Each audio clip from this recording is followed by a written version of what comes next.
Solo me confirman si logran ver la pantalla, por favor.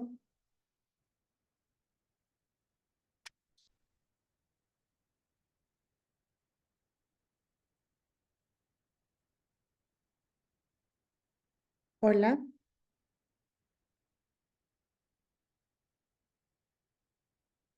¿Logran ver la pantalla? Todas. Sí, doctora. Ok.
Todavía no he iniciado, solo estoy dándole unos minutitos más.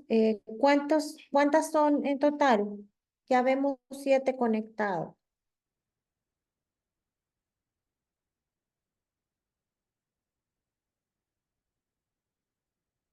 Ya estamos completos.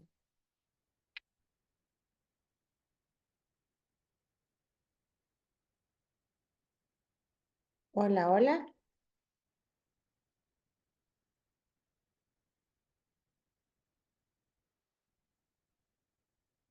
¿Será que no me escuchan? Sí le escucho, doctora. No, Hola, buenas tardes, no sé doctora. cuántos somos. Creo que como 10, quizás, no sé. Ok, ahorita, bueno, estamos. Hola, doctora. Hola, hola, doctora. Yo creo que aún faltamos, disculpe, creo que faltamos algunas, no sé. Solo hay. Estamos Astrid, Jenny, Jocelyn y Sandra.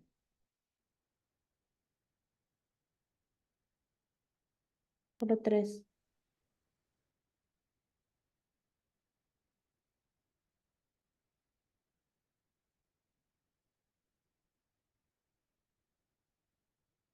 Bueno, voy a iniciar a las 5:10. Faltan todavía. Está bien, doctora.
Bueno, doctoras, hoy sí vamos a dar inicio, vamos a empezar con la clase que nos corresponde para este día.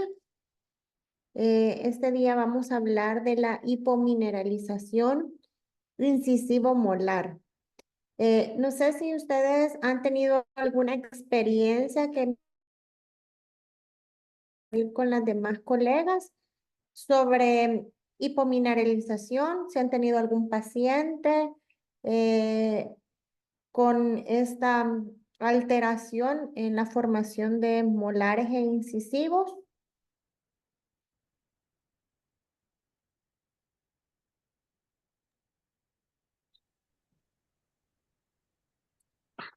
Hola, doctora. Hola a Hola, doctora. todas. Pues yo sí he tenido un poco de experiencia porque actualmente pues se ve más de lo habitual la hipomineralización incisivo molar. He visto tanto en piezas permanentes como en piezas deciduas. Es bien complicado a la hora de restaurar, ¿verdad? Igual en anteriores.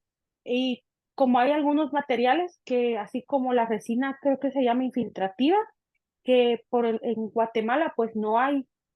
Y Ujú. solo lo único con lo que contamos para restaurar es el ionómero de alta viscosidad. Entonces es como complicado, ¿verdad? Y también a la hora de quitar calles, porque por la coloración que tiene el esmalte y dentina es un poco difícil. Claro. Gracias, doctora. Sí, vamos a hablar un poquito sobre etiología, ¿verdad? De la enfermedad y vamos a hablar sobre el manejo que podemos darle a estos pacientes.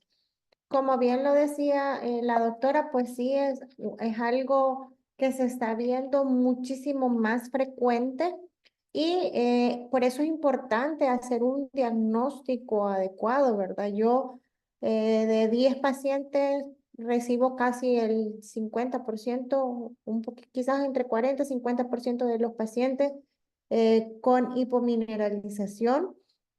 Pero lo complicado es que vienen con diagnósticos errados, entonces ya vienen en fases bien avanzadas. El manejo es un poco más difícil todavía, ¿verdad? Entonces vamos a hablar un poquito acerca de eso. Los objetivos que pretendo que ustedes fijen, ¿verdad?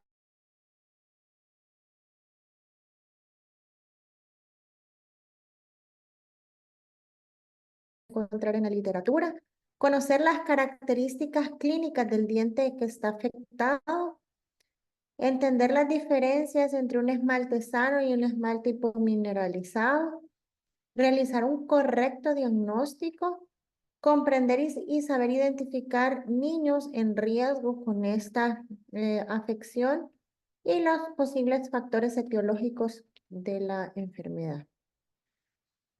Los datos, pues hablando de datos recientes, en el 2001, Werhim y colaboradores propusieron la denominación hipomineralización incisivo molar, o en inglés molar inciso hypomineralization, o MIH, ¿verdad? En el 2003 ya fue aceptada en una reunión de la Academia Europea de Odontopediatría. Por esa razón podemos decir que muchos odontólogos, por lo tanto, pues realizar un correcto diagnóstico es un poco complicado y sabemos que si no brindamos un diagnóstico acertado, pues el tratamiento no será el correcto. El tratamiento en la actualidad sigue siendo un desafío, como lo mencionaba la doctora, porque no es tan fácil el manejo de esta enfermedad. Podemos diagnosticar a niños con HIM desde casi los 6 años, si está en etapas iniciales, pero en este momento es fácil poder hacer un buen manejo del paciente, pero si ya el paciente nos llega de unos 8 o 9 años, ya las cosas vienen un poco más difíciles, tanto en manejo, ¿verdad? Como también en la alteración que trae ya la pieza, ¿verdad? Entonces sí es un poco más complicada esta parte. La hipomineralización, pues, es un defecto cualitativo del esmalte. Esto es muy importante, ¿verdad? Que nosotros lo comprendamos para poderles explicar a los padres de familia. Y es ocasionado por la alteración de la calcificación en los primeros estadios de la maduración de los ameloblastos. Ahorita vamos a explicar un poco en qué consiste esto, pero sí es un defecto cualitativo, no de cantidad, sino que de calidad. Les voy a mostrar esta imagen, que para mí es como una imagen donde es un poco más fácil poderle explicar a los padres de familia para que puedan comprender ellos qué es lo que tiene su hijo, ¿verdad? Porque muchas veces consultan y dicen el niño tiene los dientes cafecitos, al niño se le quiebran o se le van cayendo el esmalte de los dientes. Y esta es una línea de tiempo donde me marca el periodo intrauterino y el nacimiento, y luego el periodo de posnacimiento. En esta parte nosotros vamos a ver la edad, ¿verdad? De cuando se están formando el proceso eh, de mineralización. Si ustedes se fijan, empezamos en el periodo intrauterino a los 4 meses. Allí encontramos incisivos. Luego están caninos y molares a nivel del 6.º mes. Pero lo que yo quiero que ustedes vean, esto es en cuanto a piezas deciduas. La pieza permanente, así como menciona la doctora, puede ser que se dé la alteración en ambas denticiones, dentición mixta y dentición permanente, pero casi siempre la vamos a ver en dentición permanente y ya vamos a ir avanzando y vamos a ir hablando un poquito más de esto. Pero en esta línea de tiempo, si ustedes ven, debe de existir un evento, puede ser intrauterino o entre los primeros 2 años de vida del paciente, para poder nosotros concluir, ¿verdad? Que esto es lo que sucedió y poderle explicar a los padres de familia. Tenemos que hacer una correcta anamnesis. A veces los papás no se recuerdan qué sucedió en los primeros 2 años de vida del niño, porque cuando ya nos vienen a consultar, pues ya es un niño grande. Entonces sí tenemos que hacer una correcta anamnesis para poder llegar a brindar un diagnóstico certero. El concepto de esto, pues, de la hipomineralización son cuadros clínicos en los que se afecta la mineralización de 1 o 4 molares permanentes con asociación o no de incisivos. O sea, siempre está el molar y pueden estar asociados incisivos. Pues no está dentro de la literatura decir que pueden haber incisivos afectados y molares no asociados. Estas son opacidades demarcadas que oscilan entre los colores blanco, amarillento y entre el amarillo y el marrón. La extensión y severidad puede variar, ¿verdad? Pueden haber bordes delimitados que en ocasiones conducen a la desintegración progresiva del esmalte. Sabemos que esto va a ser una ruptura post-eruptiva. Y vamos a hablar de la etiología. Dentro de la etiología vamos a hablar de los 3 estadios en los que se van a formar estos ameloblastos. Está el estadio de secreción, el estadio de mineralización y el estadio de maduración. Dentro del estadio de secreción, pues está la matriz orgánica, donde están las proteínas y carbohidratos, y hay una mineralización parcial. Luego, en el estadio de mineralización, es una formación de los prismas del esmalte, y en el estadio de maduración hay una incorporación de minerales, degradación de proteínas, y aquí es donde se da la hipomineralización, pero vamos a hablar un poco de esta etiología, ¿verdad? Sabemos que en la melogénesis va a pasar por estos estadios que yo les menciono, y en el estadio de secreción, ¿qué es lo que va a pasar ahí? Pues en este estadio los cristales de hidroxiapatita crecen en longitud, pero no van a crecer en anchura, solo van a crecer en longitud. En cambio, en el estadio de maduración, los cristales de hidroxiapatita van a crecer en anchura. Y estos, pues, al ser más gruesos, es más difícil que se puedan romper justo en el estadio de maduración. Entonces ahí podemos decir que el esmalte es de mejor calidad. O sea, recordemos que es una alteración cualitativa. Pero sí, en este proceso hay un factor externo, que ya lo vamos a ver a continuación, que afecta directamente este estadio de maduración, hará que mi esmalte se vuelva más opaco, más débil y más poroso. Entonces, eso se da en el estadio de maduración. Dentro de los sinónimos, como podemos encontrar en la literatura, ¿verdad? Podemos encontrarlo como H&M no asociada a fluorosis, molares en queso, H&M idiopática, hipomineralización del esmalte. Son algunos de los sinónimos con los que podemos encontrarnos, ¿verdad? Aquí hay algunos ejemplos de molares, aquí hay incisivos, ¿verdad? Y molares permanentes. Y ahora vamos a hablar de los factores etiológicos.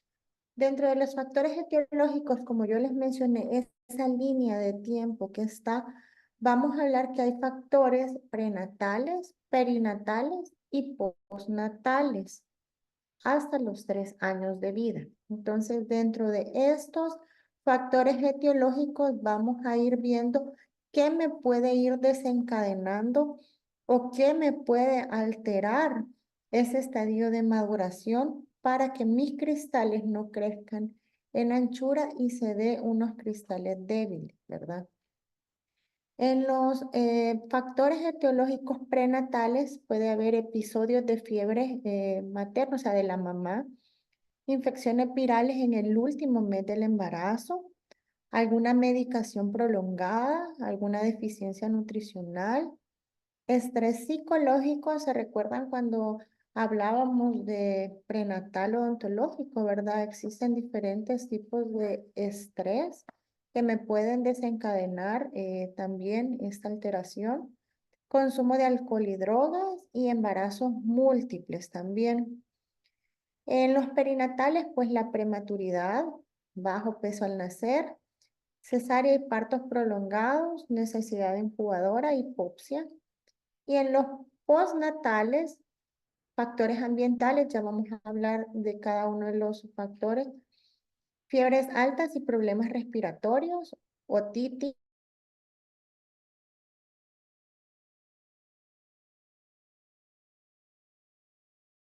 prolongada. Esto lo menciona la literatura en algunos artículos, pero no está como bien arraigado.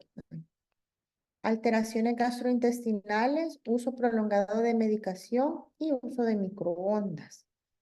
Pues las alteraciones más relacionadas en este caso con la H&M han sido enfermedades de tipo respiratorias, otitis o episodios de fiebre elevada, ¿verdad? Seguido de parto prematuro y de niños con bajo peso al nacer. Pero ¿por qué razón, verdad?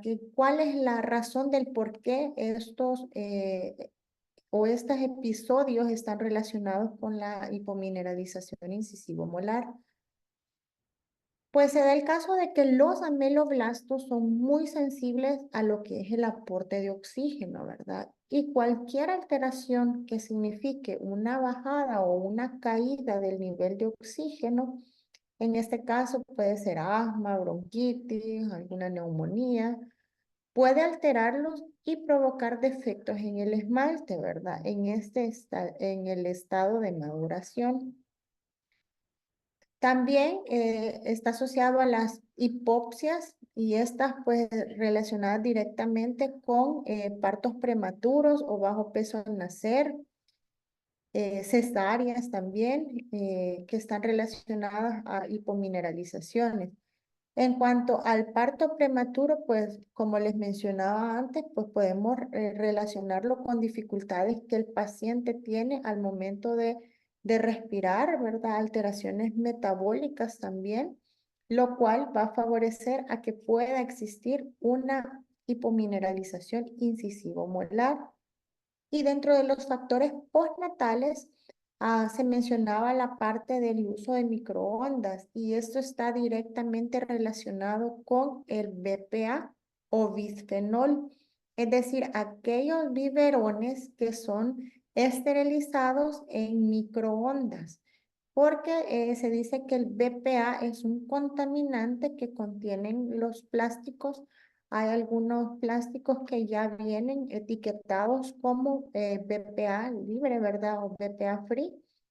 Eh, entonces, por eso es que está asociado el uso de microondas por este bisfenol, este eh, contaminante que está presente en los plásticos. De igual forma, a esto se le suman los chupetes, ¿verdad? O los pepes, que también hay algunos que no son libres de BPA y que también pues son esterilizados en microondas, ¿verdad? Estos son algunos de los factores etiológicos que menciona la literatura.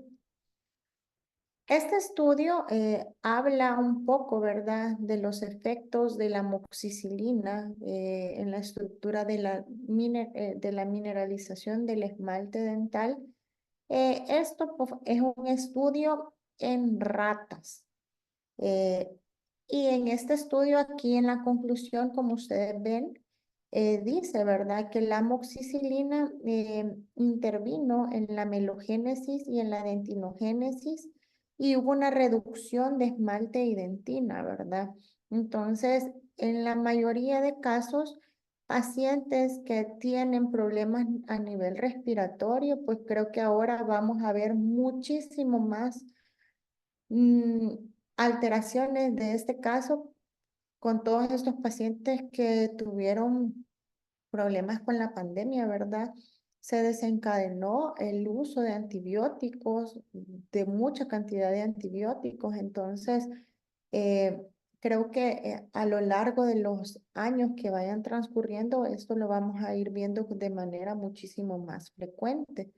Entonces, por eso mismo, por lo que les menciono, estos ameloblastos son muy sensibles a esta pérdida de oxígeno y si hay un evento adverso que durante esta etapa de maduración existe, entonces sí va a haber una calidad del esmalte deficiente. Y también existen diagnósticos diferenciales con los que podemos confundir la H&M, ¿verdad? Estos son algunos de los diagnósticos diferenciales que pueden llegarnos a nuestro consultorio, pero existen ciertas características que nosotros podemos ir evaluando para poder ir descartando cada uno de ellos. La H&M, pues ya mencionábamos que es un defecto cualitativo del esmalte, tiene bordes regulares y bien demarcados, o sea, existe una demarcación bien definida sobre el defecto que tiene la molar. Hay antecedentes prenatales, natales y postnatales que nosotros debemos de indagar al momento de hacer una historia clínica en nuestro paciente, y lo más importante de esto es que hay una ruptura posteruptiva del esmalte. Nunca va a haber una ruptura antes de que exista una erupción, ¿verdad? Y ya vamos a hablar por qué se da esa ruptura posteruptiva. Luego está la melogénesis imperfecta, que este es un defecto cuantitativo del esmalte, a diferencia del H&M. La otra es en calidad, esta es en cantidad. Esta va a afectar todos los dientes. Debe de existir un antecedente genético y puede existir una ruptura del esmalte. Esta, pues la melogénesis se trata de una alteración generalizada de origen, como les menciono, genético, que va a afectar ambas denticiones, tanto la decidua como la permanente, y a todos los dientes, ¿verdad? En la melogénesis podemos asociarla también, porque puede estar asociada a menudo con taurodontismo y con mordida abierta, ¿verdad? Los defectos del H&M pueden parecerse a la melogénesis cuando son casos severos, pero como les menciono, esto es generalizado en H&M, pues son piezas molares e incisivos. No es de origen sistémico también y no necesariamente me va a afectar a la dentición. Luego están las hipoplasias. La hipoplasia, defecto cuantitativo del esmalte, bordes regulares, antecedentes locales, en este caso sí hay antecedentes locales como trauma o secuelas de una terapia pulpar, ¿verdad? En este caso sí es muy importante que nosotros logremos hacer una diferenciación.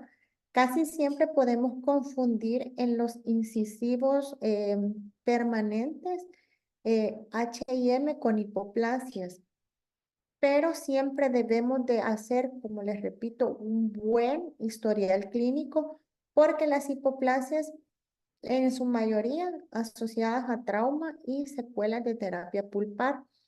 En las otras piezas que vamos a ver bastantes hipoplasias son en las premolares. En las premolares por la razón de caries que haya tenido la pieza permanente y que me haya involucrado eh, alguna alteración a nivel pulpar. Cuando se rompe ese saco dentario, ¿verdad? Y hay una infección, entonces es muy probable que esa pieza pueda presentar una hipoplasia del esmalte, ¿verdad? Y luego tenemos la fluorosis. La fluorosis dental es un defecto cualitativo del esmalte. Hay opacidades difusas, perdón, simétricas, y hay un cambio de coloración. Estas opacidades difusas son asociadas a zonas endémicas de flúor o niños que tengan una ingesta de flúor alta, ¿verdad? En este caso, pues, estos dientes pueden ser un poco más resistentes a caries, a diferencia, o sea, si los comparamos con piezas que tengan H&M. También en la parte de la fluorosis vamos a observar un esmalte un poco opaco, blanco, y es como moteado.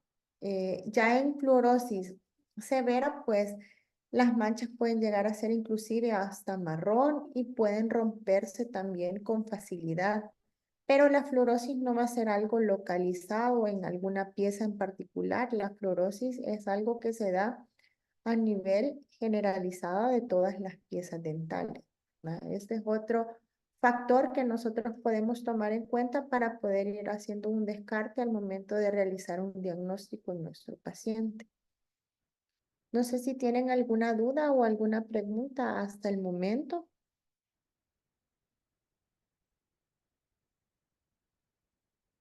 ¿Vamos bien? Ok. Sí, doctora. Dentro del patrón de afectación que tiene la HIM, pues vamos a decir que el maxilar suele estar generalmente más afectado que la mandíbula. Las manchas más oscuras son más porosas, van a ser menos resistentes y más susceptibles a un deterioro. Va a afectar los primeros molares permanentes con asociación o no de incisivos permanentes. Se afecta por igual a ambos sexos, no hay predilección por uno u otro. Y la gravedad aumenta cuando están más dientes implicados y la probabilidad de afección del contralateral, es decir, que puede afectarse el de arcadas opuestas. La severidad aumenta con relación a la edad y el paso del tiempo, ¿verdad? Las lesiones leves pueden llegar a ser lesiones graves y evolucionar, ¿verdad? También vamos a mencionar, ¿verdad? Que la HIM viene determinada por el tamaño de la lesión y la localización que esta lesión presente en la pieza dental, ¿verdad? Cuando más grande esta lesión sea, pues va a haber una probabilidad mayor de evolucionar a una ruptura poseruptiva del esmalte y transformarse en una gran destrucción. Esto pues por las razones de las fuerzas masticatorias que tiene el paciente y aparte de eso que casi siempre padres de familia no tienen el conocimiento de que es una molar permanente. ¿Por qué? Porque no se ha exfoliado ninguna molar decidua, entonces está asociado siempre a que otra molar decidua y dejan pasar el tiempo y la pieza se empieza a destruir. La superficie oclusal siempre va a tener más severidad después de la ruptura poseruptiva del esmalte si nosotros la comparamos con la severidad que puede tener un incisivo, ¿verdad? Aparte de eso, que las molares pues tienden a acumular mayor cantidad de placa bacteriana y al tener mayor placa bacteriana, pues sabemos de que hay una desmineralización. Si ya existe una hipomineralización más la placa bacteriana, hay mayor cantidad de desmineralización en esa parte y pues corremos el riesgo de que haya una ruptura mayor, más rápido y por consecuencia caries dental en el paciente.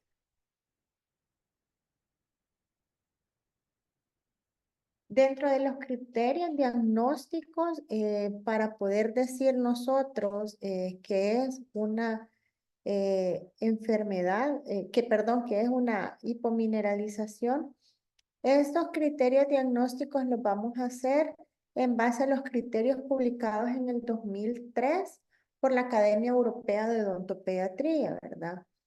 Está la opacidad demarcadas. Se trata de una alteración en la translucidez del esmalte de grado variable y de superficie lisa.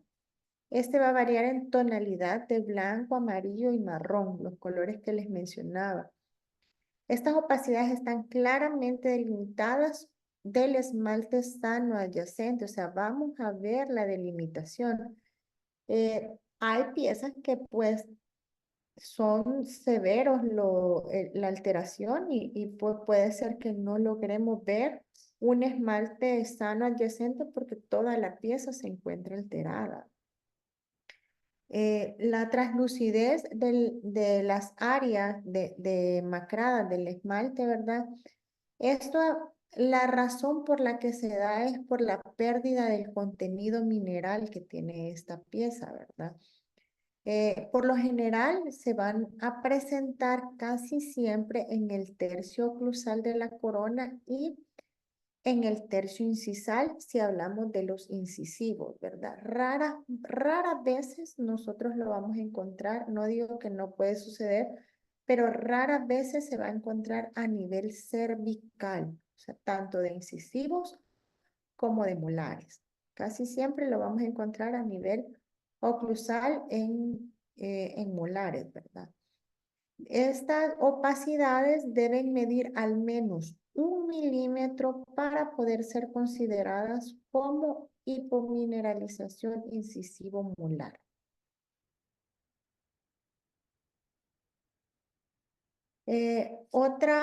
Otro criterio de diagnóstico es la ruptura posteruptiva del esmalte. Es decir, el esmalte hipomineralizado puede romperse con facilidad debido a las fuerzas de masticación, lo que van a conducir a una dentina sensible, desprotegida y permitiendo el avance de la caries que se va a extender tanto en anchura como en profundidad.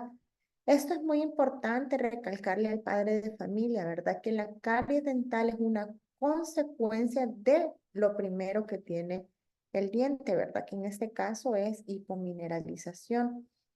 En casos severos, pues la desintegración del esmalte puede afectar a toda la cúspide e inclusive a toda la cara oclusal, ¿verdad? Dejando completamente desprotegida la dentina, ¿verdad? Esto pues a diferencia de la hipoplasia, donde existe como un límite con el esmalte sano eh, y el esmalte afectado, ¿verdad? Entonces, esto es muy importante que nosotros lo detectemos para poder hacer un diagnóstico diferencial.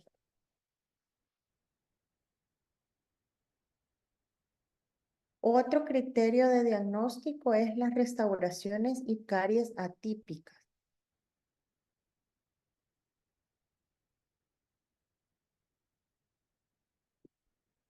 Debido a la diversidad de la afectación del esmalte, esto pues es cuando ya nos llegan pacientes con restauraciones o con alguna pieza ya con una destrucción bastante grande, ¿verdad? Debido a la diversidad de afectación del esmalte, las rupturas posteruptivas del esmalte o las caries secundarias H y M pueden conducir la formación de una cavidad en forma y extensión que no corresponden como a un patrón normal de caries en un paciente, es decir, no siguen surcos o fisuras, sino que está alterada o está destruida cúspides completas. Esto es decir que se van a situar en superficies no susceptibles a caries o en niños o denticiones de bajo riesgo de caries. Puede ser que ustedes vean que un paciente tiene un bajo riesgo de caries, pero sus molares permanentes están completamente dañadas, ¿verdad? Se pueden observar opacidades en los márgenes de las restauraciones también, si ya el paciente no llega con una restauración. Inclusive que puede ser que el esmalte adyacente a este puede estar rompiéndose también o que exista una necesidad de cambio de restauración, ¿verdad? Esto es otro factor que nosotros vamos a tomar en cuenta. En las molares, las cavidades las vamos a encontrar casi siempre en oclusal y se van a extender hacia vestibular o hacia palatino o hacia lingual. En este caso involucrando cúspides, la mayoría de las cúspides. Y ya los pacientes presentan sintomatología, ya presentan dolor.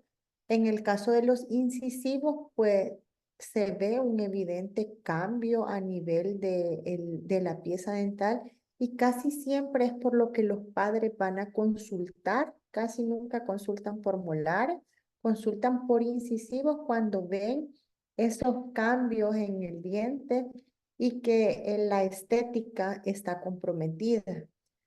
Tuve un paciente, una niña que la estaba tratando, le hice su diagnóstico completo. Esta sí era una paciente que no coincidía con la parte de que era una paciente con bajo riesgo de caries, sí tenía alto riesgo de caries en, en su dentición decidua.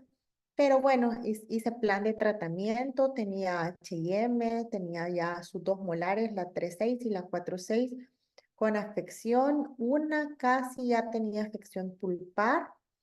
Y el incisivo sí estaba bien marcado, tenía eh, una lesión bien marcada y bien característica de hipomineralización. Era una paciente de difícil manejo, pues iniciamos con el manejo oportuno para ella, pero les menciono esto porque es bien claro, la mamá consultaba por ese diente en particular y ese diente era de las últimas piezas que yo iba a tratar porque no era algo que necesitaba una urgencia, ya era más urgente tratar las molares, ¿verdad? A esas piezas yo les coloqué coltosol mientras llegábamos al tratamiento que nos correspondía, pero en una cita me dijo la mamá, no, yo quiero que me le haga el diente de enfrente, ¿verdad? Bueno, se le explicó y todo. Aún así la mamá fue tan persistente que pues accedí a poderle hacer su diente de enfrente. Esta semana teníamos cita para continuar con sus molares y ya dije que no, que nos iba a avisar, que, que había tenido problemas, pero que ella no, que no iba a reagendar su cita. Entonces, es una paciente que está prácticamente condenada a que sus molares eh, vayan en algún momento a perderse, ¿verdad? Claro, las molares todavía no tenían dolor, no había hipersensibilidad, pero sí eran unas molares que estaban completamente destruidas. Pero como ya habíamos solucionado el problema estético del diente anterior, entonces ya estaba solucionado todo el problema. Entonces, les comento esto porque sí son papás que van a consultar porque el diente de enfrente no se ve bien, el niño. Y otro criterio de diagnóstico también son las exodoncias. Es decir, si nosotros vemos una pieza 6 o ya está la ausencia de un primer molar permanente junto a una opacidad delimitada de un incisivo, pues podemos sospechar de H&M, ¿verdad? Las exodoncias en los incisivos por H&M son muy atípicas, casi nulas, pero en los molares sí. Este es el caso, miren una molar ya bien dañada. Entonces, cuando nosotros sospechemos que de alguna extracción que ya el paciente ya no tiene una pieza, ¿verdad? Debido a H&M, debemos tomar en cuenta que deben o que pudieran haber existido opacidades o restauraciones atípicas o que hay en otras piezas. O sea, si nosotros vemos otras molares con restauraciones atípicas y ya no vemos una pieza, entonces es muy probable que este paciente sí tenga H&M, ¿verdad? Y por eso esté combinado el haberse extraído algún molar con la afección de otras piezas.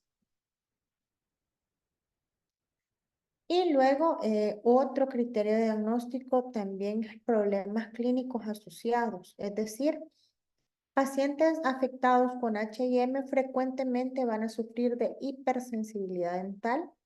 Los dientes hipomineralizados son más sensibles a estímulos térmicos, mecánicos y químicos debido a la mayor permeabilidad y porosidad que existe en el esmalte, ¿verdad? Esto se debe también a la presencia de inflamación crónica y desprendimiento posteruptivo que hay del esmalte.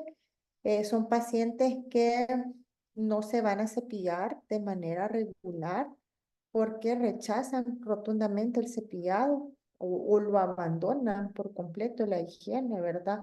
Por esa hipersensibilidad que hay.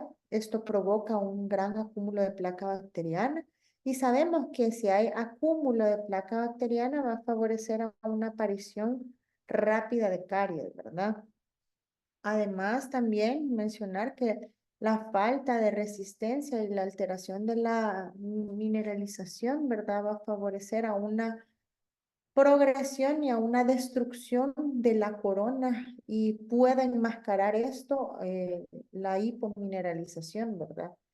Porque ya la pieza está destruida, pero ya tenemos ciertos criterios de diagnóstico que nosotros vamos a tomar en cuenta para poder diagnosticar a este paciente. Y dentro de los grados de afectación que nosotros podemos encontrar están los grados de afectación y los criterios de gravedad. Dentro de los grados de afectación, según Proceu, podemos decir que está el grado 1, el grado 2 y el grado 3. En el grado 1 vamos a hablar de opacidades que se localizan en áreas que no suponen tensión para el molar. En este caso, ustedes observan, está una opacidad a nivel de palatino, o sea, no supone tensión para el molar. La ruptura de este esmalte puede ser muy escasa o rara.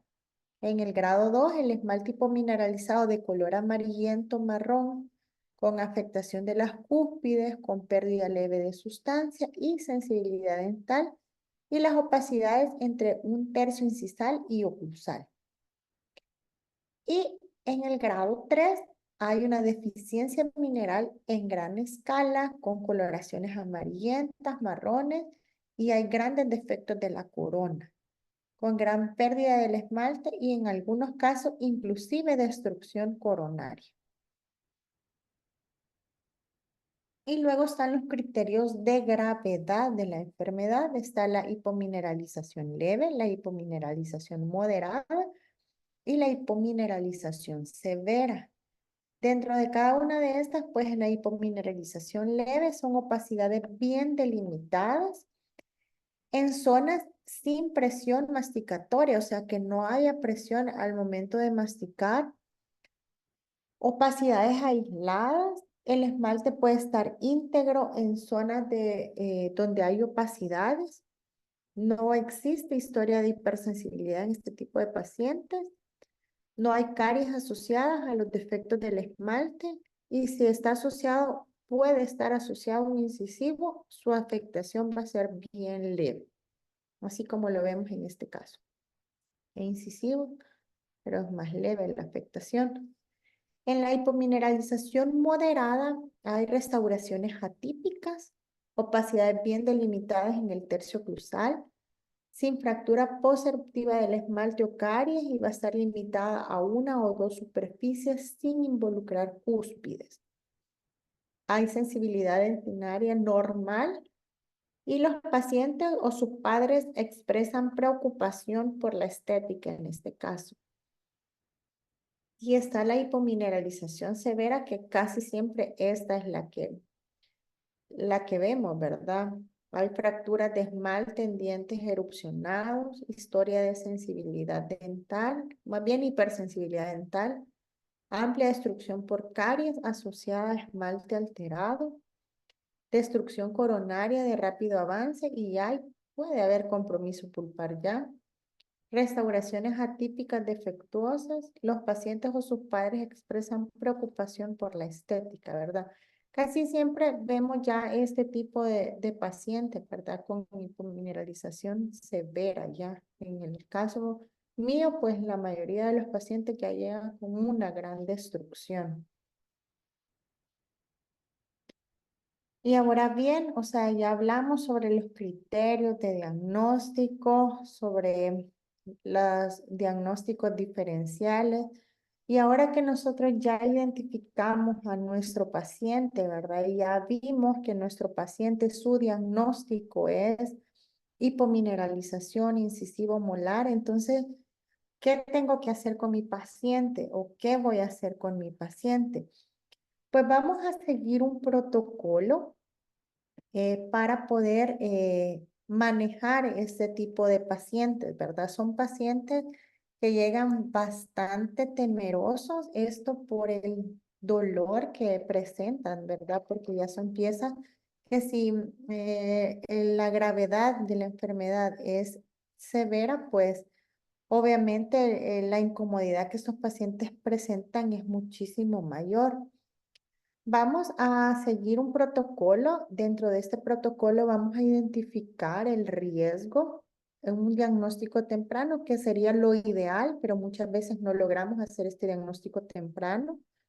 Remineralización y desensibilización, prevención de caries, tratamiento restaurador y mantenimiento. O sea, esto sería como lo ideal para seguir en nuestro paciente, pero muchas veces ni logramos hacer un diagnóstico temprano, no podemos ya hacer remineralización, no podemos prevenir caries, nos toca muchas veces desde diagnóstico hasta llegar directamente al tratamiento restaurador y en la mayoría de ocasiones es un tratamiento que se hace.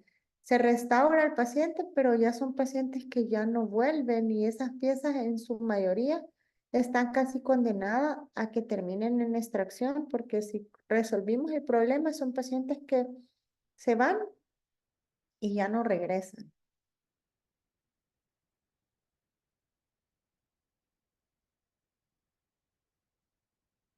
Se cree que anteriormente, ¿verdad? Cuando la prevalencia de caries que existía era muchísimo mayor, porque antes habían, no digo que ahora no exista prevalencia alta de caries, ¿verdad? Pero antes era muchísimo más alta la prevalencia de caries.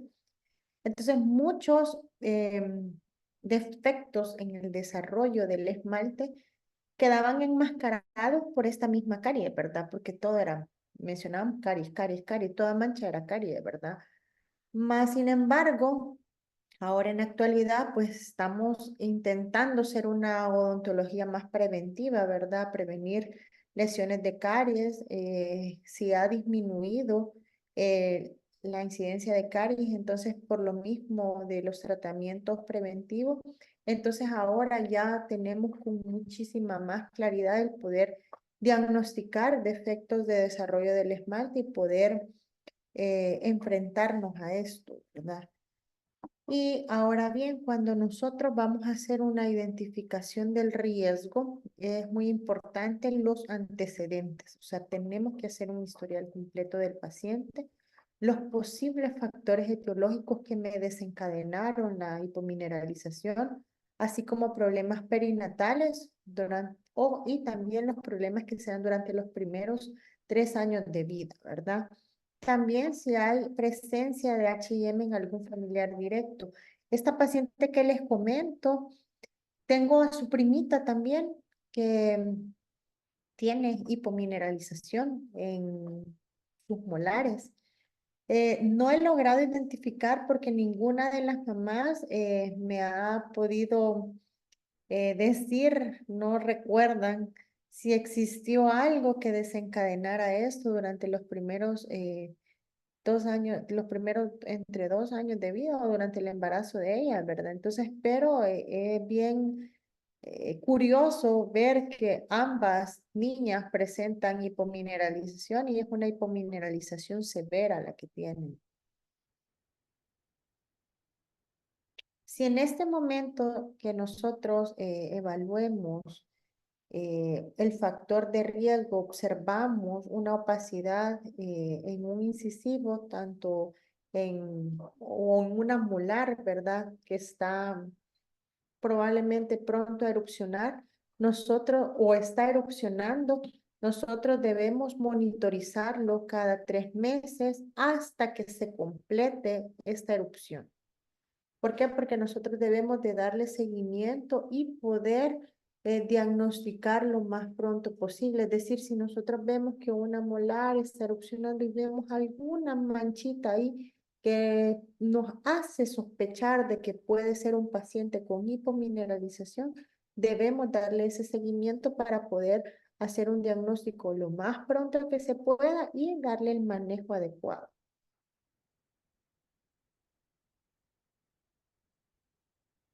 Luego el diagnóstico temprano, ¿verdad? Control de los síntomas, es decir, dolor e hipersensibilidad, instaurar una higiene oral correcta para evitar aumentar el riesgo de caries, ¿verdad? Aquí es muy importante que nosotros nos detengamos y platiquemos con papá y mamá. Recordemos que es un paciente que si nosotros lo estamos diagnosticando a tiempo, la edad eruptiva pues, de las molares pues, va entre los 6 años. Hay niños que erupcionan muchísimo antes, hay niños que ya 5 años, 5 años y medio ya están empezando a erupcionar sus molares. Es un niño que no tiene la capacidad de poder cepillarse por sí solo, entonces es responsabilidad del papá o del cuidador que nos ayude a poder eliminar todos esos restos de placa bacteriana que se queden acumuladas en la pieza para evitar que exista una ruptura del esmalte. Evitar el deterioro del esmalte, preservar las estructuras, vigilar si el esmalte se rompe, ¿verdad? Y restaurar piezas afectadas.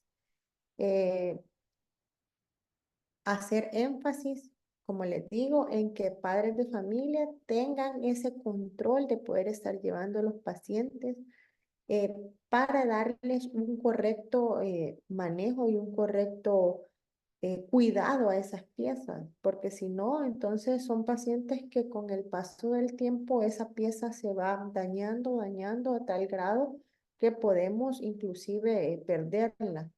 Tengo otro caso de otro niño que yo le hice un diagnóstico de hipomineralización incisivo molar con sus 4 molares afectadas. El niño tenía 6 años y medio, entre 6 años y medio, 7 años. 2 molares, que eran una superior y una inferior, eran las que estaban más afectadas, estaban completamente marrones, pero no estaban rotas, estaban intactas. Y le mencioné al papá, hay que hacer una correcta higiene, limitar el consumo de azúcar. Y le sugerí al papá que colocáramos selladores de ionómero de vidrio para evitar que esas piezas se rompieran. El paciente se perdió casi un año. Al año que yo lo vi, esas molares ya estaban rotas, completamente rotas. Ya nos tocó hacer un tratamiento completamente diferente. Entonces, o sea, hacerle énfasis al padre de familia en la importancia que tiene el cuidado de estas piezas.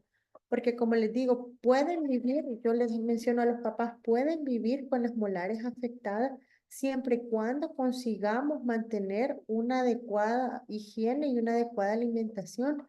Esas piezas no se van a romper, ¿verdad? Claro, depende de la severidad que tienen estas piezas, pero para eso necesitamos tener un control o adecuado, ¿verdad? Debemos de tener controles con el paciente para nosotros monitorizar que si este esmalte una vez se rompa, nosotros debemos tener medidas para poder evitar que siga rompiéndose más. Y recomendaciones dietéticas de higiene oral, lo que les mencionaba, ¿verdad? Dieta, higiene oral adecuada, técnica correcta del cepillado y pasta más de 1000 partes por millón de flúor. O sea, en este caso, yo sugeriría utilizar pastas que contengan por lo menos 1450 o marcas como, por ejemplo, King, que creo que sí, King es la que tiene la pasta que tiene 2400 partes por millón de flúor y revisiones cada 6 meses. A estos pacientes no los podemos dejar cada 6 meses, perdón, cada 3 meses tenemos que verlos. No podemos dejarlos muy largos, porque ese tiempo de dejarlos muy alargada su cita, se corre el riesgo que llegue un paciente ya con una ruptura muchísimo mayor, ¿verdad? En estos pacientes debemos de hacer un énfasis e indagar en la dieta que tienen y pues elaborarle unas recomendaciones a los papás sobre lonchera saludable, frecuencia de alimentos con bebidas demasiado azucaradas o alimentos que contengan demasiada cantidad de azúcar, ¿verdad? Y la higiene, como les digo, eso debe de ser de manera primordial. Y aquí están, perdón, algunos de los dentífricos fluorados que podemos utilizar. Está Colgate Smile, ese tiene 1000 partes por millón o 1100 creo que tiene este. Fluorkin tiene 1000, pero también tiene glicerofosfato, está láser, está esta Ortokin también que tiene 1420 o 20 o 1400, sí, 1420, luego Fluorkin Junior y esta que les menciono también de King que tiene 2500 partes por millón de flúor, ¿verdad? Son algunas de las pastas que podemos recomendar. También ya en el país tenemos Curaprox Kids, ¿verdad? Esa tiene 1450, el sabor también es bastante agradable, entonces puede ser una de las pastas que también nosotros podemos recomendar a nuestros pacientes. Estos pacientes sí o sí cepillado 3 veces al día para poder hacer esos depósitos de flúor y lo más importante, eliminar la placa bacteriana que se va a quedar alojada. Y luego podemos hacer remineralización y desensibilización, ¿verdad? Está esta pasta que es muy buena, la MyPaste. No sé si la han utilizado en algún paciente. Y luego aplicaciones de flúor cada 3 meses. Está este My Varnish, que es de la casa GC. Pues teníamos este el de King, Fluor, y ahora ya nosotros aquí no lo tenemos, pero también tenemos el de 3M, que tenemos ese otro que es en barniz. Eh, pues chicles como Trident, que trae Recalden, ¿verdad? En este, en esta parte de la remineralización y desensibilización, el objetivo principal que nosotros vamos a tener es aliviar el dolor y considerar la viabilidad a largo plazo de mantener el diente en boca, ¿verdad? Entonces, eso es muy importante. El realizar una remineralización temprana nos va a ayudar a prevenir una inflamación pulpar y una hipersensibilidad, ¿verdad? Así nosotros obliteramos túbulos dentinarios para poder reducir esa hipersensibilidad. Entonces, sí podemos hacer esta parte. En los chicles que les mencionan, estos traites, pues encontramos la caseína fosfopéptida, me parece que se llama. Y eso es conocido como el Recalden. Entonces, este Recalden me va a liberar iones de calcio y me va a liberar iones de fosfato también. Entonces, esto me puede ayudar a que se conduzca un depósito, ¿verdad?, de fluorapatita en la dentina que está siendo afectada. Y de ahí, pues, esta MyPaste, pues, podemos utilizarla como una pasta de cepillado, también como una pasta para poder aplicar en esas zonas donde hay hipersensibilidad. Aquí les menciono un poco sobre esta pasta. En casa, pues, ¿cómo vamos a aplicarla? El material se debe aplicar en una superficie de los dientes usando el dedo limpio y seco o con un hisopo para esas áreas con dificultad, ¿verdad? Ya sea entre dientes o interproximal o en alguna zona donde no logremos llevar con el diente. Usar un cepillo de dientes interproximal o un hilo dental recubierto con la pasta. Dejar actuar la MySpace durante al menos 3 minutos. Luego escupimos, no nos enjuagamos. Y no consumir ni beber líquidos por lo menos 30 minutos. Y en consultorio lo podemos aplicar con cubeta o sin cubeta, más o menos como la aplicación de flujo. Y luego está prevención de caries. Eso es lo que yo les mencionaba. En pacientes, cuando yo hago un diagnóstico inicial y veo que hay una hipomineralización, son pacientes que yo indico sellantes de fosas, bueno, sellar la pieza más bien, sellarla con ionómero de vidrio. Pero ojo, es muy importante que nosotros después de que hagamos este selle de las fisuras, nosotros hagamos chequeo de la oclusión. Si nosotros no hacemos chequeo de la oclusión y dejamos algún punto alto, entonces nosotros, recuérdense que es una pieza que está terminándose de formar porque nosotros no la encontramos con los ápices cerrados, sino que es un paciente que tiene aproximadamente entre 6 años, ¿verdad? Todavía no están completamente cerrados sus ápices. Si nosotros dejamos puntos altos, podemos generar una pulpitis irreversible de la pieza. Entonces, sí es muy importante que nosotros chequeemos oclusión, ¿verdad? Entonces, pero sí está adecuado el uso de selladores de fosas y fisuras. Podemos utilizar que es de la casa GC, es el Triage, que es sellante de fosas y fisuras a base de ionómero de vidrio.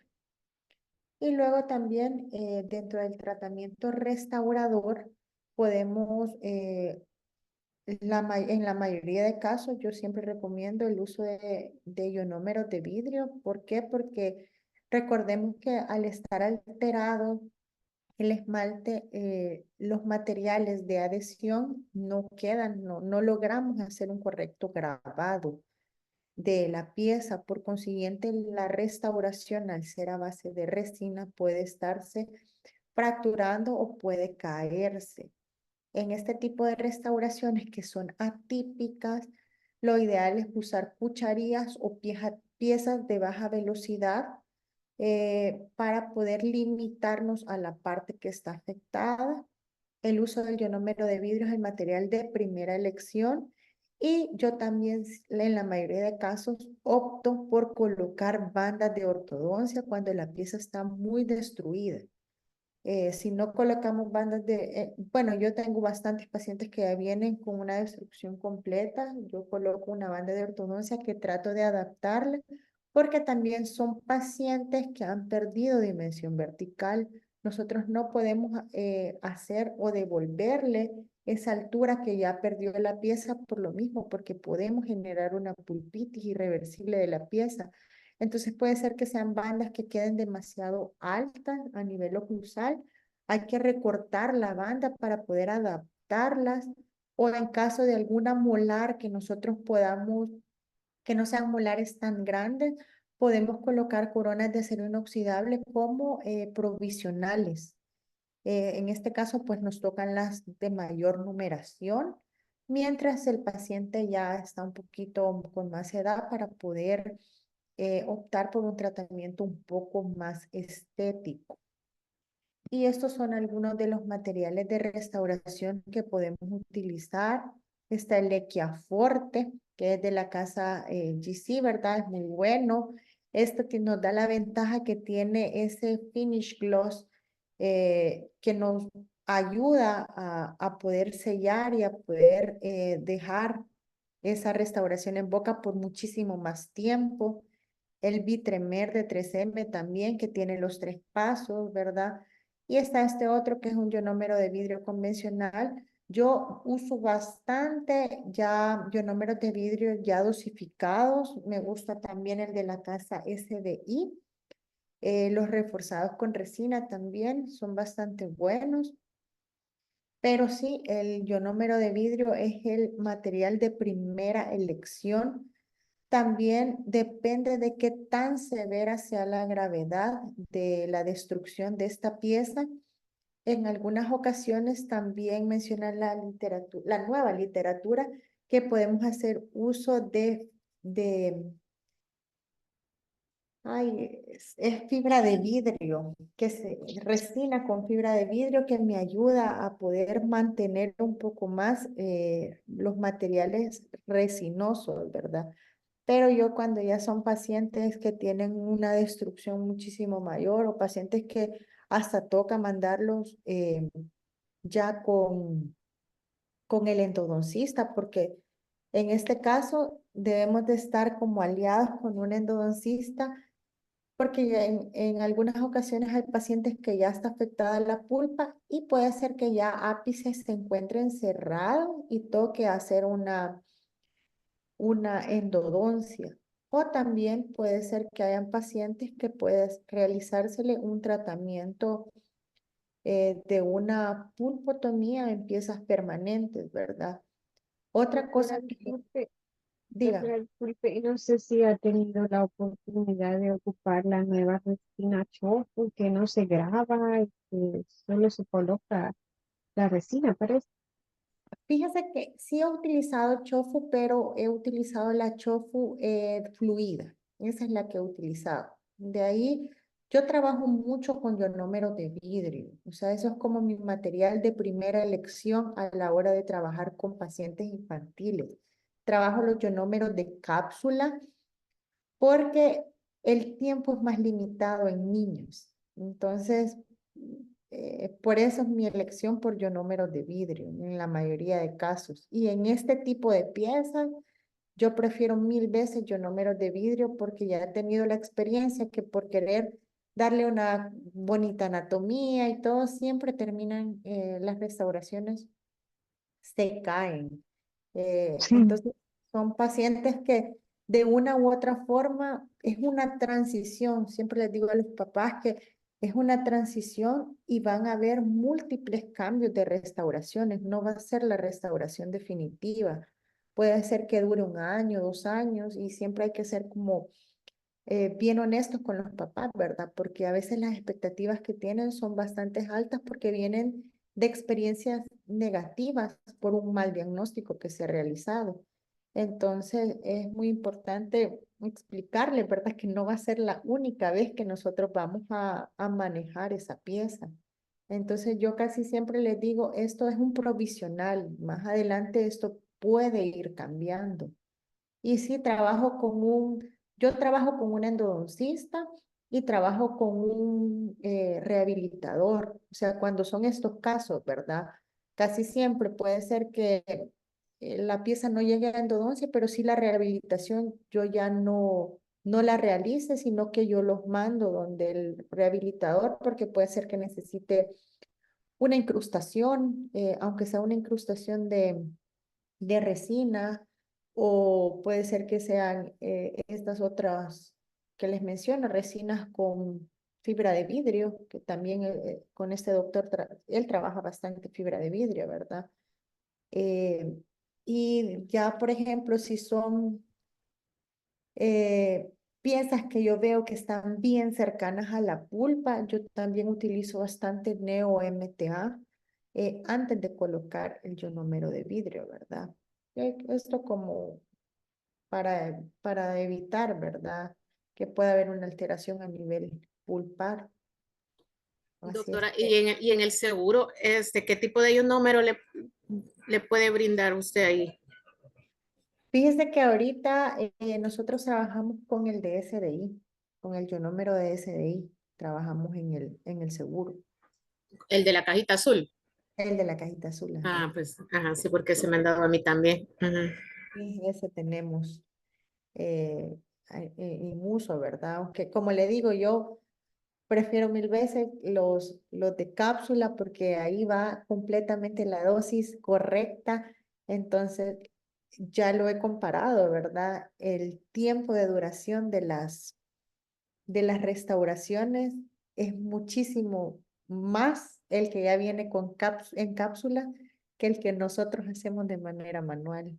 Y lo otro que, bueno, en el seguro yo no tengo es el finish gloss. Ese finish gloss me ayuda mucho a sellar, a hacer un selle de todos los márgenes de la restauración. Dígame, doctora Jocelyn. Hola, doctora. Nosotros, yo les fue las cápsulas que yo les compartí a las compañeras para que las puedan utilizar, que una casa aquí que se llama Denteco las envió a donar y llevé cápsulas de ionómero de alta viscosidad fotocurable Esos son los de y SDI. autocurable. Ajá.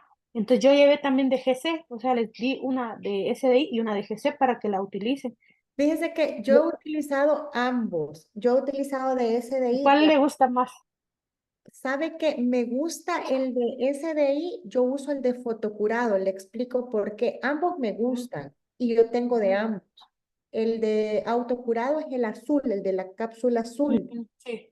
Pero este ionómero, el proceso de fraguado es súper rápido. Entonces, si es un paciente de difícil manejo y yo no logro controlarlo a la hora de ponerlo, el ionómero se me endura, inclusive cuando yo lo aprieto y ya está completamente fraguado. Entonces, si es un paciente donde yo tengo aislado, hice un tratamiento pulpar, es un paciente que yo logro controlar, entonces sí pongo ese azul porque yo tengo el control de todo. Y en cambio el otro de fotocurado, la punta ámbar me da el chance de que me da mayor tiempo de trabajo. Entonces yo hago el incremento fotocuro y puedo hacer otro incremento, pero con el otro es una sola aplicación.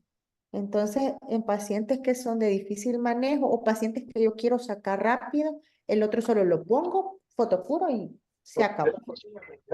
Y yo tengo una duda también, doctora, de hay niños, ¿verdad? Que en las piezas, en la 6, ¿verdad? En la 46, en la 36, que se les han hecho TCR, tratamientos de conductos radiculares. En ese caso, podría quedarse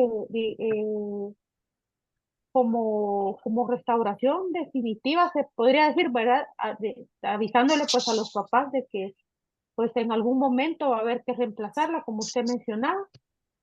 Claro, yo cuando son pacientes que ya tienen TCR, pues ahí evalúo, depende de qué tan extenso, porque recuérdese que este tipo de paciente no va a ser una cavidad típica clase 1 con las 4 paredes, son pacientes que ya tienen una destrucción bastante grande.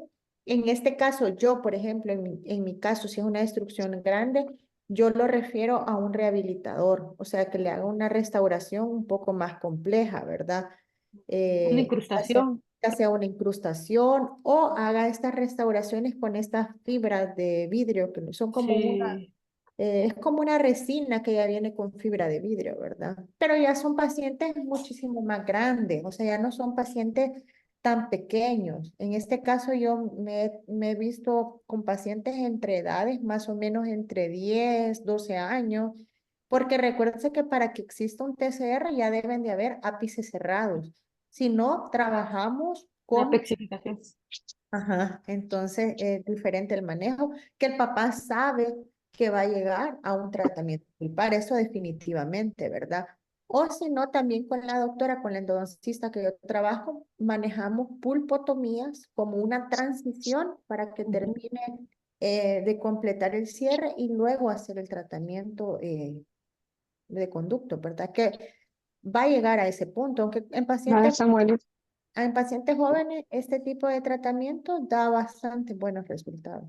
Pero eso sí, Ah, que como les repito, ya he tenido experiencia, son pacientes que han perdido la dimensión vertical. Entonces sí es muy importante hacer un chequeo de la oclusión, porque si hacemos un tratamiento de una pulpotomía, por ejemplo, y dejamos puntos altos, es un paciente que no nos lo vamos a quitar de encima porque hay una alteración al momento de la oclusión y por ende hay una eh, inflamación pulpar y es un paciente que va a terminar en una endodoncia.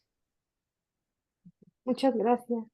¿Ok? Doctora, disculpe, ¿y ese ionómero de la caja azul que usted menciona, qué marca es? SDI, Ah, ok, gracias. bueno, ¿alguna otra duda o pregunta que tengan?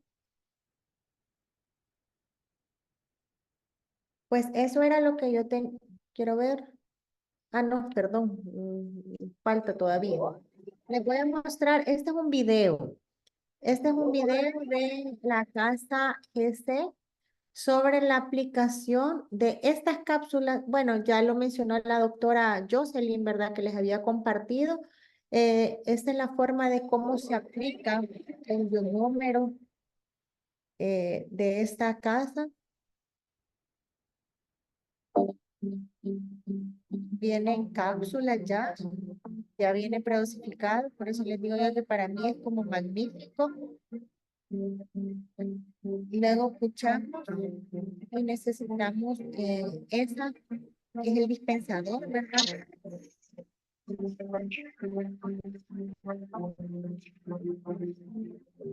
Luego lo vamos a llevar a un amplificador.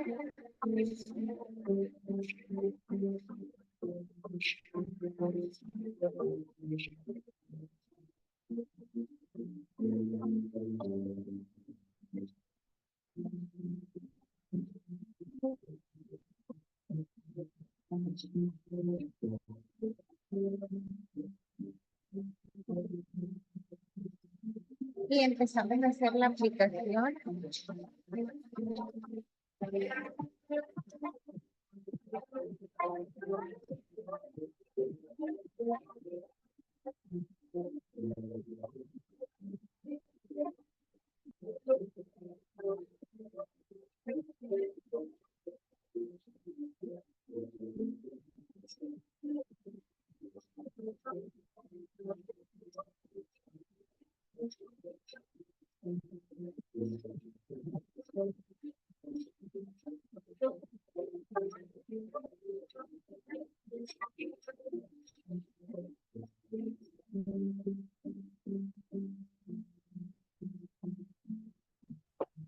Y ahí está, ese es el, el finish look, ¿verdad? Que vamos a poner. Doctora, ¿y esa cápsula para cuántas piezas alcanza? Para una. Estas son de 2 sesiones. Una. Y este final sí lo vamos a fotocurar.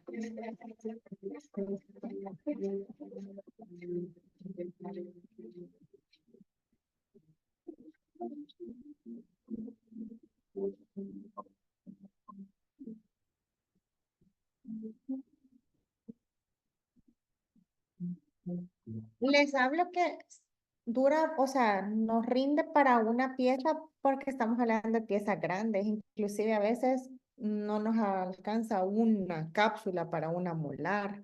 Si fueran piezas deciduas y restauraciones pequeñas, pero aquí ya no estamos hablando de H&M, sino que de caries probablemente en una 8.4 y una 8.5, caries a nivel interproximal, que nosotros hagamos cajitas, podemos obturar ambas piezas, ¿verdad? Pero usualmente para una. Y son pues que lo colocamos y esto rapidito hace su fraguado. Entonces sí necesitamos ser ágiles al momento de aplicar esto. El de SDI, que es de fotocurado, sí nos da un poquito más de tiempo de trabajo porque la punta es color ámbar, entonces evita que se polimericen más rápido, ¿verdad? Y luego, pues, como última instancia tenemos las exodoncias, pero esto es cuando ya casos súper severos donde ya, pues, no, ni modo, no podemos hacer nada. Ya recurrimos a la parte de la extracción, ¿verdad? Y en este caso, pues, siempre yo les sugiero que hagamos una interconsulta con ortodoncia para ver si podemos ayudar a este paciente a hacer esos movimientos de las 7, ¿verdad? Y colocarlos en posición de las 6 para, aunque sea tener un arco corto y evitar que haya movimientos o que haya una alteración a nivel de la oclusión. Y lo más importante, ¿verdad? De todo esto, hicimos un buen diagnóstico, hicimos un buen manejo del paciente, logramos evitar llegar a una extracción. Como última instancia, es esto, mantenimiento, ¿verdad? El mantenimiento, el paciente, muchas veces terminamos, adiós, y nunca más nos volvemos a ver. Eso no debe de ser así. Debemos de hacerle énfasis a los papás que deben de acudir a las revisiones para monitorizar que los márgenes de las restauraciones no estén abiertas y no vayan a haber fracturas. Y también hacer aplicaciones tópicas de flúor y profilaxis, ¿verdad? Para evitar que esto termine complicándose más. Si ya lo logramos, entonces evitar llegar a estas complicaciones.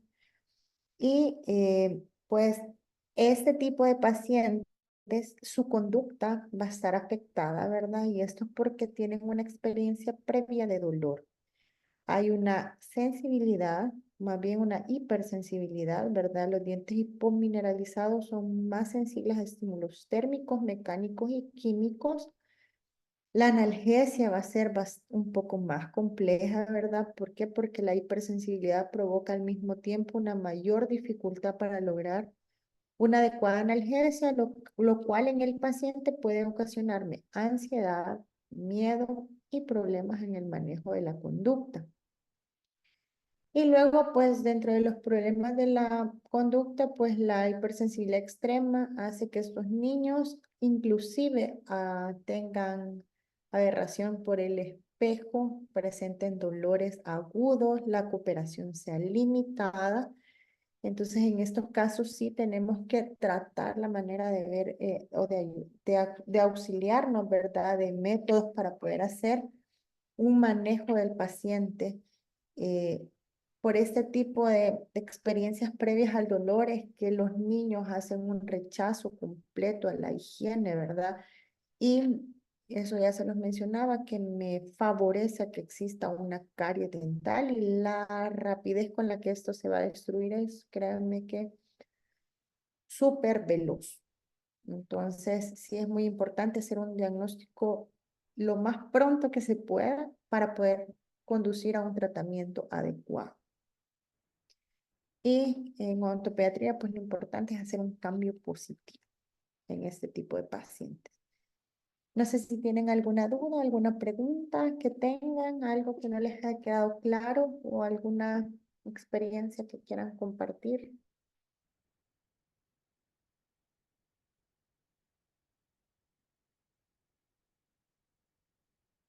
¿No? ¿Han tenido alguna experiencia con algún pacientito así, con estas alteraciones?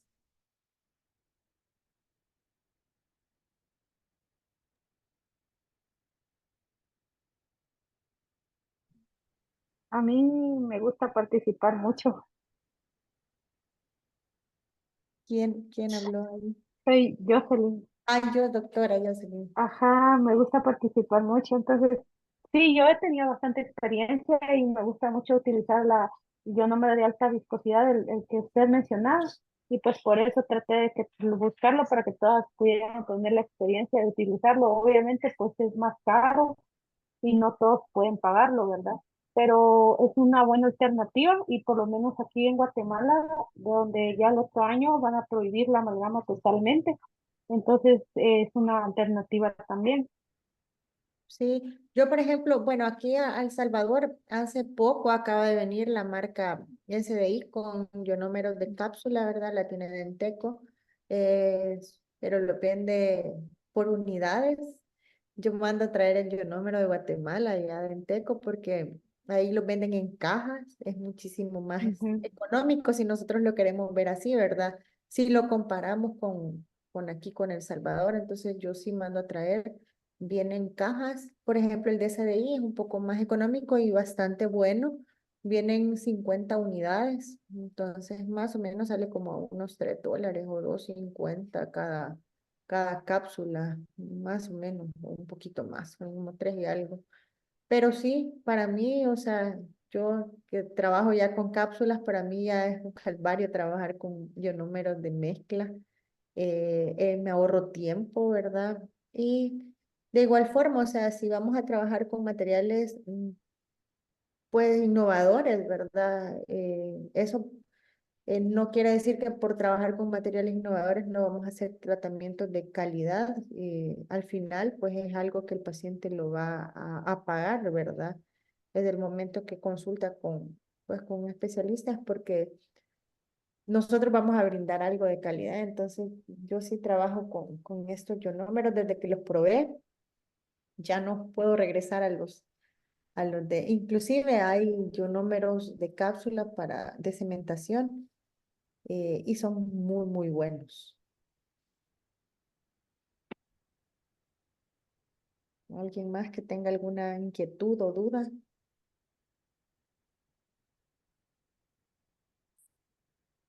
¿No? Bueno, doctoras, eso era lo que tenía por compartir con ustedes. El PDF de esta clase ya se lo compartí a la doctora Hazel.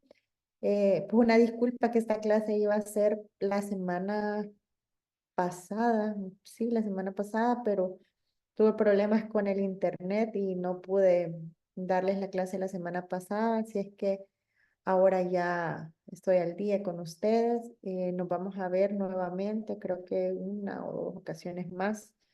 Si tienen alguna duda o alguna pregunta, pues con gusto pueden hacerla, pueden mandarme, ustedes tienen mi correo o mi teléfono y yo con mucho gusto se las contesto, ¿verdad?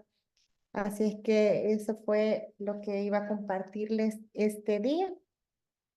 Espero que haya... Doctor, disculpe, una pregunta. ¿Usted no nos podría compartir algunos papers o journals de algo de artículos o algo para poder leer sobre el... Hipomineralización. por favor. Sí, yo se los compartiré a la doctora Hazel para que se los haga Muchas llegar. gracias, muy amable, Bueno, gracias por todo. bueno, bueno, doctora, ha sido un gusto para mí. Como les repito, cualquier duda o consulta que tengan, pues eh, con mucho gusto se las solvento. Así que tengan una feliz noche y descansen. Feliz noche, doctora. Feliz noche, gracias. noches, cuídense. Feliz Gracias. noche. Feliz Hasta noche. mañana. Dios, cuídense.